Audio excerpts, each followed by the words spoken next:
You know, I was watching the interview of John Gray and his wife, Avatar, on Ricky Smiley just this morning. My wife and I was watching. And, of course, the new season started just this past Saturday. Very, very good and powerful episode, as always. And I like John Gray. I still rep John Gray and his wife and his family. God bless him.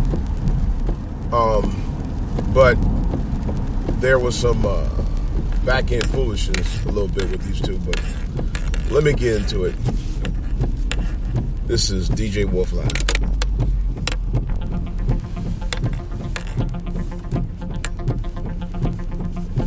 All right, guys.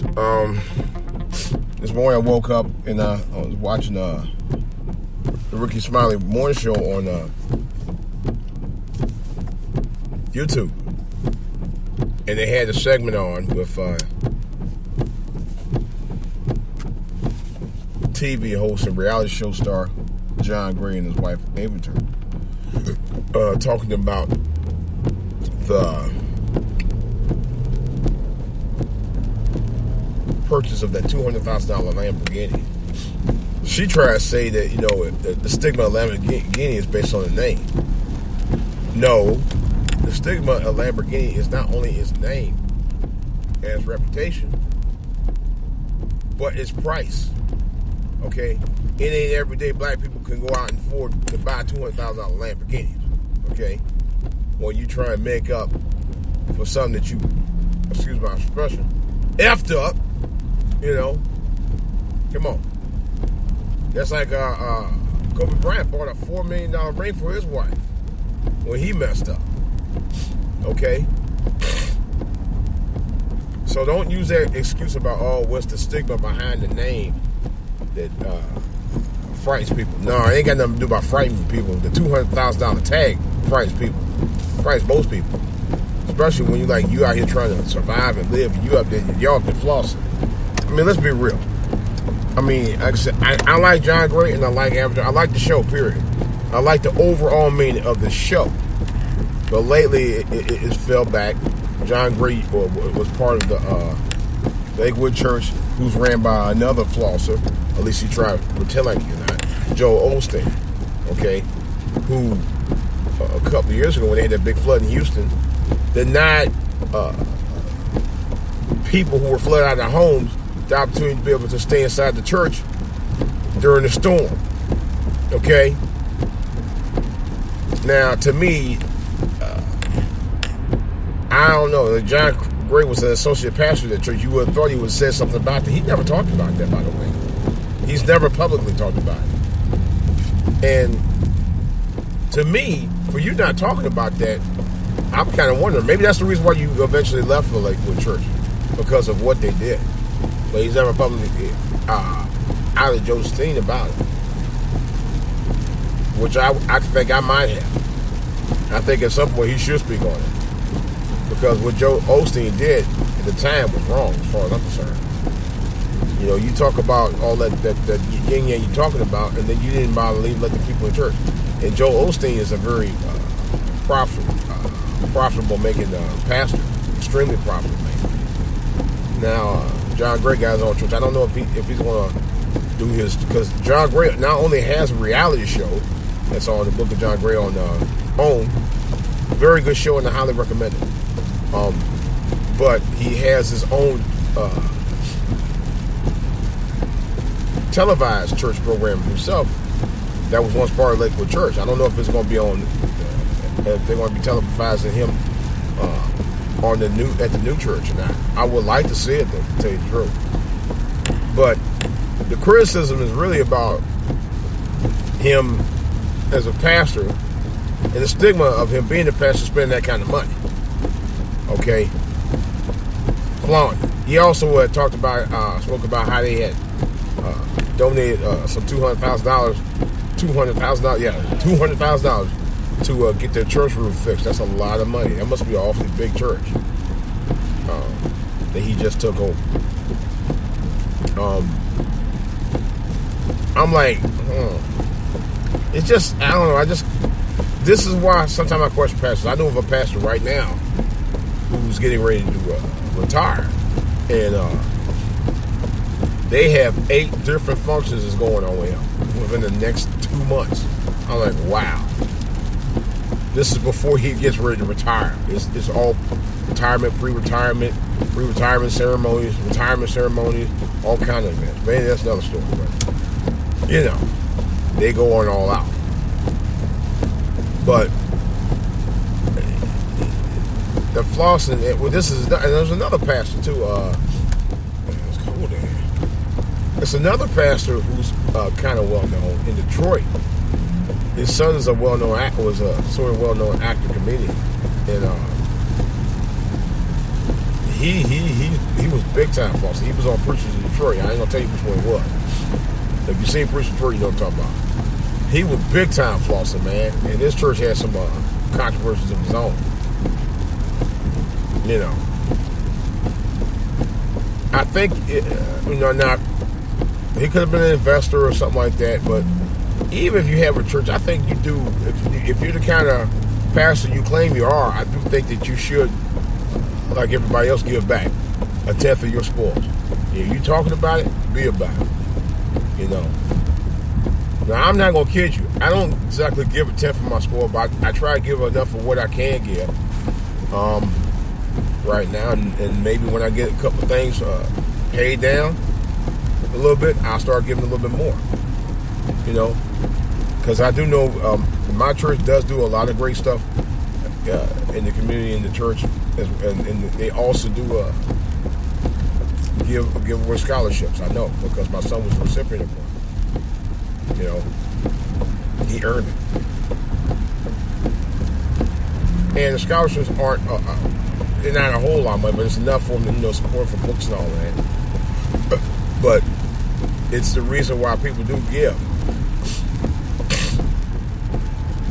But to spend $200,000 on a Lamborghini, man, for your wife, man, that's reaching. I'm sorry, that is that's flossing. Yeah, and she readily accepted it too. She had no problem hesitating. And they were talking about how they went to go look at it. I think they went online to do the pre-design, so she kind of knew what was going on with that.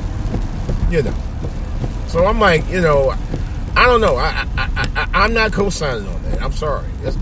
My wife even told me before I left out. She said, you better not even thinking about trying to get a car like that in here. You know. And she didn't say I divorced you. Was surprised that she didn't say that. But we've been married a very long time, a lot longer than John Green and his wife. But she was saying, basically, I'd have you take that car back. But I told her I wouldn't even think about buying no $200,000 car. Because I knew right away I couldn't afford it no way. Who the hell buys a car that can't, that kind of car that they absolutely cannot afford? I could barely afford to pay the car I'm in now. You know, and it's nowhere near that. You know, but I maintain. I think I balanced the budget for the most part pretty well. Not as good as I should, but probably better than I had before in the past. You know.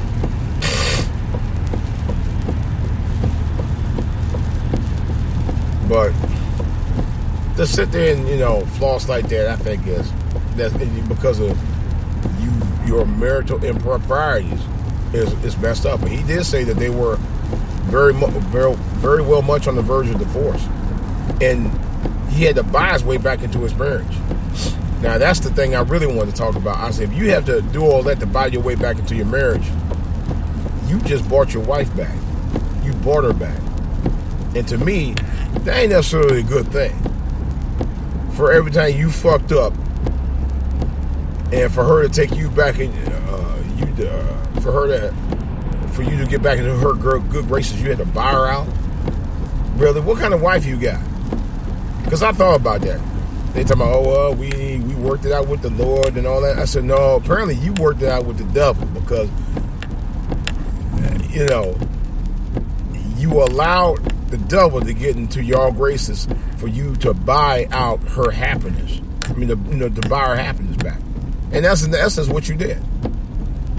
You bought back her happiness. So you can't sit there and say, well, the Lord help us work it out. You know, you worked it out with a $200,000 Lamborghini to help buy her happiness back.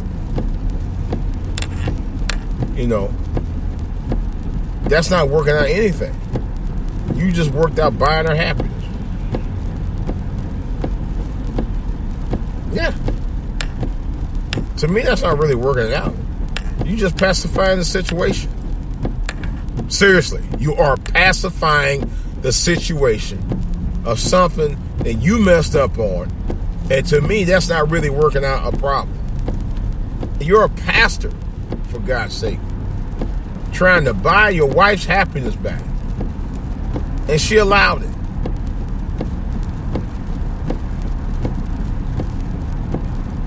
But she had the nerve to say, oh, it's a stigma behind Lamborghini. Yeah, a price tag. That's the stigma. I'm like, really? Who the hell does that? Damn, I thought about going to the car show today. No, I can't go. Oh, my boy. Maybe next week, I don't know. There's an auto show coming up this weekend. I actually like to go. I'm not certain if I want to go. If it rains tomorrow, I'm definitely going. Because I love going to the car. I've been in a car show about 2 years. 2, 3. But in fact, it's been a couple of years I haven't had that. I just like going. I mean, if I don't buy anything, I just like going to see the new cars and stuff. Give me ideas about the car that I'm in right now. And say, hey, oh, maybe I'll get this or that. And, you know, because actually this year I want to actually buy new tires and rims. For starters. I want to kind of dress it up a little bit. I've had it for 3 years. And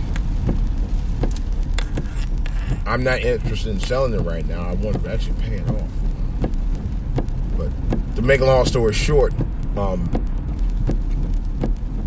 I would never buy that kind of car. I'm not even in the realm of, even in the vicinity of trying to buy something like that. Number one, and I don't make that kind of green. But even if I did, I wouldn't want to be spending that kind of money on a car. Because the kind of cars I would really like to own don't cost nowhere near that. I just couldn't afford it. But I damn sure wouldn't, you know, spend that kind of money. You could have bought about a dozen cars with that kind of money. You know? That's what's crazy about it. But to sit there and say, the Lord help y'all work it out by you buying the happiness back, I don't agree with that. I really don't. To me, that's a falsification of how the Lord works to restore order in your house. And you know the saying, money is the root of all evil. You just bought back your marriage through the devil, not through the Lord. I'm sorry, I don't agree with that. You know? And for him to sit there and say that, it's a bit blasphemous to me. You know? It is. I mean,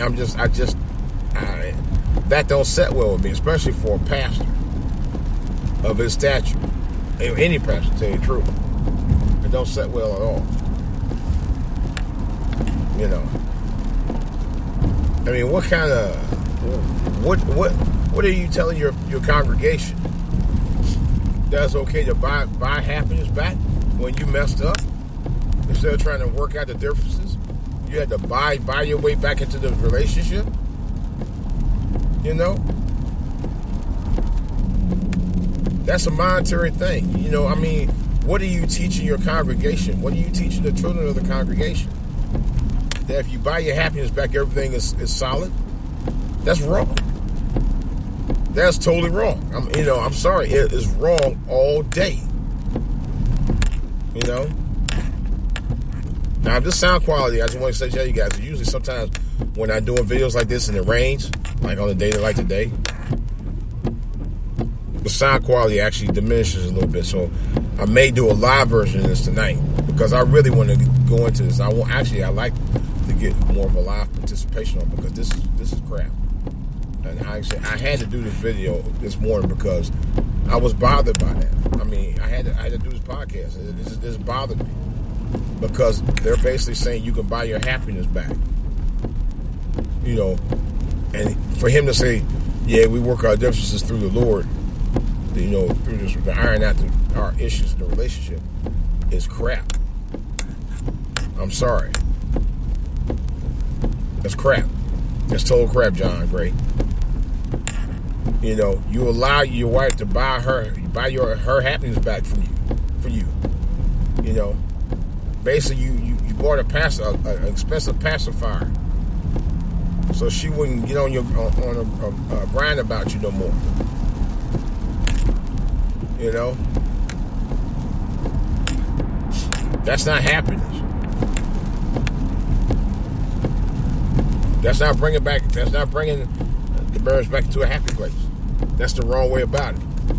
Sorry. And this is coming from a brother, that's me, who's been married nearly 28 years. Okay? I know.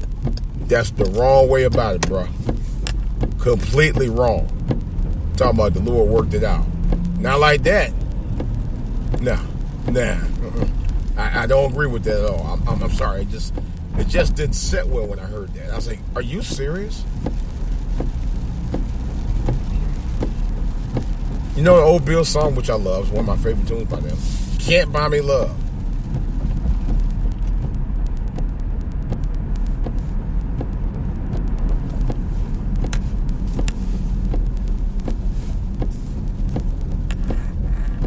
I don't care too much for money, because money can't buy me love. That's how the lyrics go. You know? And my thing is, that's basically what he did. He bought her love back. I knew something was going on. You know, it wasn't about no birthday, because that's what they were reporting, that it was about a birthday. I knew it had nothing to do with it. When you buy somebody a $200,000 car, it ain't just about no birthday.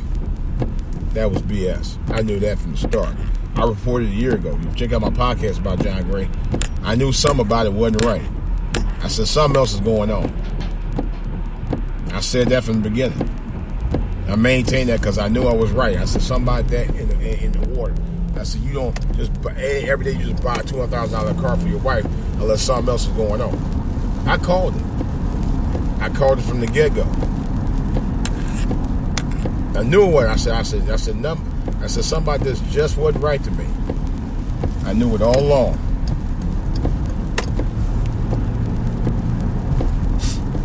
Yeah. And trust me, for somebody who's been married about almost 28 years, I know what I'm talking about. It's 28, it's 28. Yeah. Yep, definitely knew.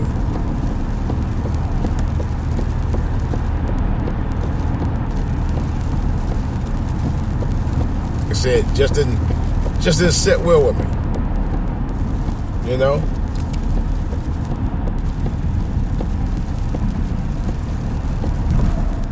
Didn't sit well with me at all.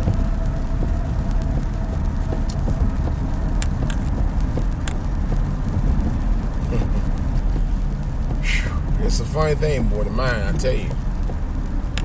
I just don't know why people like John Gray will let it play tricks on him, talking about, yeah, we worked out with the Lord. No, you worked that thing out with the devil. Because when it took no $200,000 car to get a marriage back, if you really are about the love of the marriage, no way. No way, bro. No effing way. No effing way. Period. No how. Not at all. Gee, these people right here, I swear they don't give you a break on this. Nothing. Nope.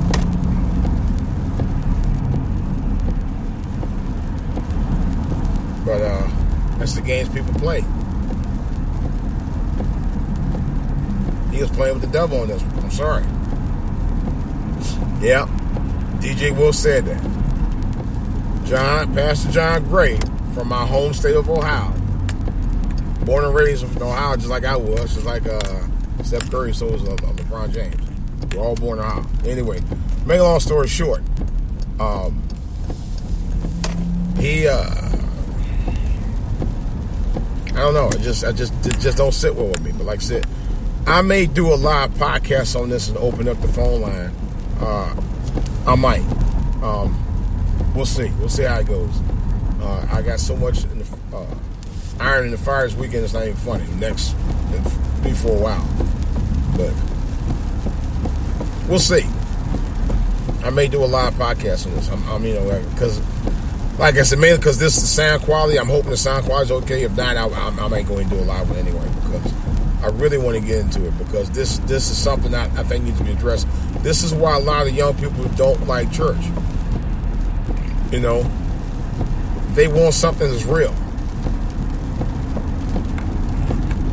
What are we doing here?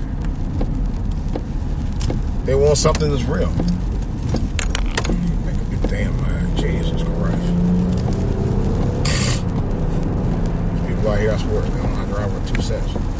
But yeah, they want something. They want something that's real, something that's tangible in the realm of talking about, making things work in relationships and stuff like that. But you need to ask yourself, Pastor, when you're in a situation like that, what are you really teaching your congregation? What are you telling those folks who you're trying to bring into the congregation? You know? Because I'm sure it hadn't sat well with a lot of people in your church. And you had too long been there at the time when this went down. Although this kind of went down before you left. I think before you left Lakewood. I'm not sure. I think it did. But now you're at another church. I'm sure it don't sit well with everybody. And it probably won't. And it probably shouldn't. I'm not sure if it would sit well with me if I found out my pastor did that. My pastor wasn't about that, though. That's another story. He ain't about that at all. But there, I know many churches, a number of churches have had scandals.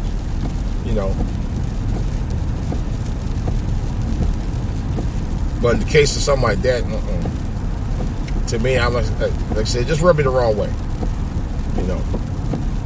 You can't honestly sit there and say that the Lord helped you work that out when you were. And I don't think the Lord would be wanting you to buy your happiness back. No, that's against the sanctity of everything that's told through Christianity about Christianity in the church. I don't think that was a good ploy, and that's not the way to teach people about working their differences out in the marriage, about buying your happiness back. That's bullshit. Excuse my French, but it is. All right, guys. Well, that's a lesson to be told, and hopefully some of y'all got something out of that. For me, I did. The last thing you want to do in trying to work out something in your relationship to bring the good graces back is not about buying happiness.